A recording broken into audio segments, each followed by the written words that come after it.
अस्सलामुअलैकुम नाज़रीन कराम, नई वीडियो में आपको खुश आमदीद कहते हैं।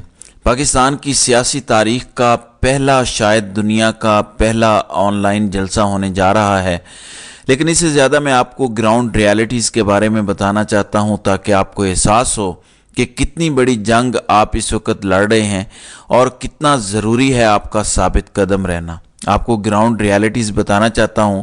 चंद सेकंड का पहले ये क्लिप सुने, फिर मैं आपको बताता हूं कि मुझे किसी ने क्या बताया है। ये ज़रा मुलाहिज़ा करें।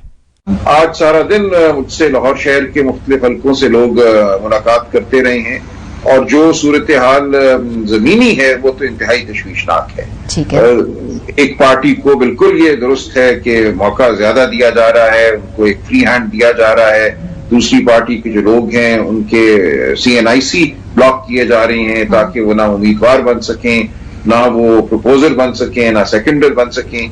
ये बिल्कुल वाज़े खदशा है कि उनको होर्डिंग्स, पोस्टर, फ्लेक्स लगाने की भी शायद इजाजत ना मिले। अगर उन्होंने लगाए तो वो फाड़ दिए जाएंगे, उतार दिए जाएंगे, लोगों को गिरफ्तार किया जाएगा। इस वक्त एक बिल्कुल दहशत का समा है। जी नाज़रीन इकराम, इनका ये कहना है कि इन्होंने आज लाहौर में मुलाकातें की हैं। अब इनको ग्राउंड रियलिटीज़ का ये पता चला है और ये बड़ी ख़तरनाक ग्राउंड रियलिटीज़ हैं। अब आप पूछेंगे कि ये तो प्री पोल सब कुछ हो रहा है, इसके बाद फर्दर क्या प्लान है इनका, तो वो भी मैं आपको बता देता हूँ कि प्लान क्या है। मैं जगह का नाम जानबूझ के नहीं ले रहा, कहीं पे बाय इलेक्शन हुए हैं और ये कौमी असम्बली या सूबाई असम्बली के इलेक्शन नहीं है, तो प्लीज़ ट्राई टू अंडरस्टैंड। ज़रूरी है कि मैं आपको एग्जैक्टली ना बताऊं, लेकिन मैंने सिर्फ आपको ग्राउंड रियलिटी बतानी है। जो रिटर्निंग ऑफिसर्स हैं उसमें इलेक्शन में उन्होंने तहरीक इंसाफ के लोगों के कागजात नामजदगी मुस्तरद कर दिए। नाजायज़ इतराज़ात वगैरह सब कुछ दूर करके किसी भी तरह से कुछ लोग अगर स्क्रूटनी से निकल भी गए और कागजात आगे चले भी गए तो फिर उनको अगवा कर लिया गया और उनको इलेक्शन से दस्तबरदार होने पर मजबूर कर दिया गया। यहाँ तक कि रिजर्व सीट्स पर भी सबके कागजात मुस्तरद कर दिए गए और कहीं से जिसकी पर्ची आई थी सिलेक्टेड की, उसके कागजात मंजूर हुए। अब ग्राउंड पर रियलिटी ये है कि नून लीग को वोटर नहीं मिल रहे और पाकिस्तान तहरीक इंसाफ को वोटर्स भी मिलेंगे, उम्मीदवार भी मिलेंगे, लेकिन उनके उम्मीदवारों के लिए ज़मीन तंग की जा रही है। अब ये जो इन्होंने शोशा छोड़ा है कि मुराद सईद का ID कार्ड बंद कर दो, हमाद अजहर का बंद कर दो या फलां का कर दो, ये जो वायबल कैंडिडेट्स हैं ये इनकी ID कार्ड ब्लॉक कर रहे हैं, एक मायूसी का माहौल बना रहे हैं। और क्योंकि सियासत ऐसी चीज़ है कि कोई अपना हलका नहीं छोड़ना चाहता और अपने हलके में किसी और को खड़ा नहीं करना चाहता, ख़ास तौर पर जो पुराने सियासतदान हैं वो तो ये काम नहीं करना चाहते। अब ये तो नहीं है कि हमाद अजहर की जगह भी कोई वकील खड़ा हो जाए, फलां की जगह भी कोई वकील खड़ा हो जाए, कोई खुशी से तो नहीं छोड़ना चाहेगा, ये तो मजबूरी का सौदा होगा। ये पार्टी के अंदर भी लड़ाइयाँ दर हकीकत करवाना चाहते हैं कि इसी तरह लड़ाई झगड़ा और तकसीम हो और इस मारा मारी में हम अपने तमाम मतलूबा नताइज हासिल कर लें। अब ये सब कुछ अगर मैं आपको बता रहा हूँ और मुझ तक पहुँच रहा है और मीडिया पर भी आ रहा है, तो जाहिर है इमरान खान को भी ये सब पता है। जाहिर है कि उन्होंने भी इसके हवाले से कुछ न कुछ तैयारी की हुई है। वकला को उम्मीदवार बनाना जाहिर है कि इसी सिलसिले की एक कड़ी है। एक तो वकला के कागजात नामजदगी एक ब्यूरोक्रेट कैसे मुस्तरद करेगा, जबकि वकील से ज़्यादा वो कानून तो नहीं जान सकता। RO बैठा हुआ वकील को कानून सिखाएगा कि ये तुमने कानूनी तौर पर गलत कर दिया है या ये तुम्हारी कमी है, ये कोताही है, यूँ नहीं है, यूँ है। मुश्किल होगा ना, कुछ ना कुछ तो सामने भी दिखाना पड़ेगा। झूठ भी हो तो कुछ बुनियाद तो बनानी पड़ती है। तो एक तो ये तरीका है, लेकिन जाहिर है ओवरऑल अगर आप पार्टी से बल्ले का निशान भी ले लें, पार्टी के किसी एक भी ऐसे उम्मीदवार को ना खड़ा होने दें जो पिछली बार इलेक्शन जीता था, एक को भी ना खड़ा होने दें, आम हालात में ये इतना ख़तरनाक हमला है कि पार्टी तो तहलील हो जानी चाहिए फ़िज़ा में।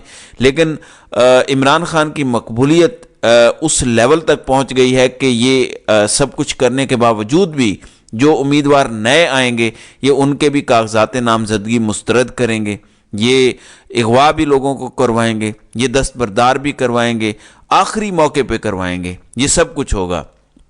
लेकिन नाज़रीन इकराम, जो खड़े रह गए इस लड़ाई के बाद, 9 فروری کی صبح آزاد مختار اور نئے پاکستان کی صبح ہوگی، کیونکہ اس کے بعد جن لوگوں نے ان 2 سالوں میں مظالم کیے ہیں ان کے پاس سوائے فرار ہونے کے اور کوئی رستہ نہیں رہ جائے گا۔ We are expecting a miracle, لیکن یہ میریکل آپ کے نکلے بغیر نہیں ہو سکتا۔ جتنی مرضی مایوسی آ جائے آپ کے دل میں، جتنی مرضی سٹریس آ جائے، دل برداشتہ ہو جائیں، ووٹ ڈالنے آپ نے ضرور نکلنا ہے۔ پاکستان کا فیوچر اس پر ڈیپینڈ کرتا ہے، ایک ایک ووٹ پہ پاکستان کا مستقبل ڈیپینڈ کرتا ہے۔ یہ جنگ بہت لمبی ہے، یہ میں آپ کو پہلے بتا دوں کہ یہاں جنگ ختم نہیں ہو جائے گی، لیکن اگر 8 فروری کو آپ نے یہ معجزہ کر دکھایا تو آپ 50% جنگ پہلے ہی جیت جائیں گے، ورنہ دا فائٹ ول کنٹینیو۔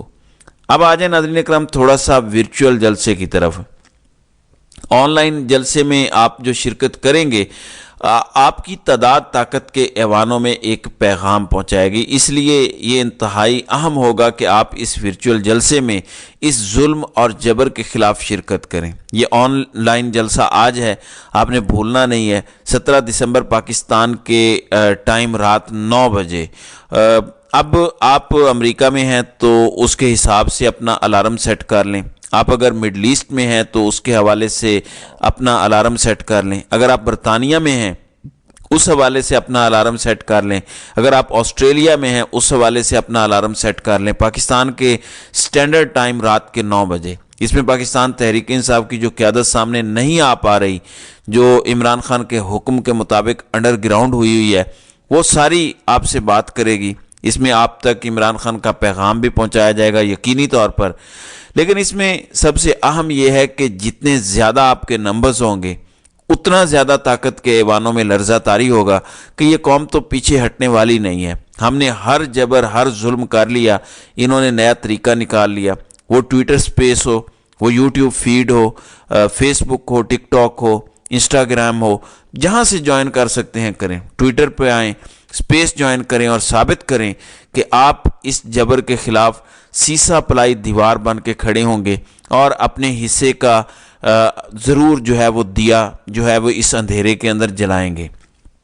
دوسری جانب میں جاتے جاتے ایک خبر اور بھی دے دوں کہ پاکستان تحریک انصاف کے سینئر رہنما حامد خان کا کہنا ہے کہ سپریم کورٹ نے ایک بار پھر 8 فروری کو الیکشن کا فیصلہ دیا جو خوش آئند ہے، اور انہوں نے کہا کہ سپریم کورٹ نے یہ جو غلط تاثر دیا ہے کہ پاکستان تحریک انصاف الیکشن ملتوی کروانا چاہتی تھی، یہ انتہائی مایوس کن اور غلط بات ہے۔ حامد خان نے کہا کہ سپریم کورٹ نے جو وضاحت مانگی ہے اس پر جامع جواب دیں گے اور کورٹ کو اپنے خدشات بھی بتائیں گے۔ ان کا کہنا تھا کہ عدالت سے درخواست کریں گے کہ الیکشن کمیشن کو حکم جاری کرے کہ پی ٹی آئی کے امیدواروں پر دباؤ یا رکاوٹ نہ ڈالی جائے۔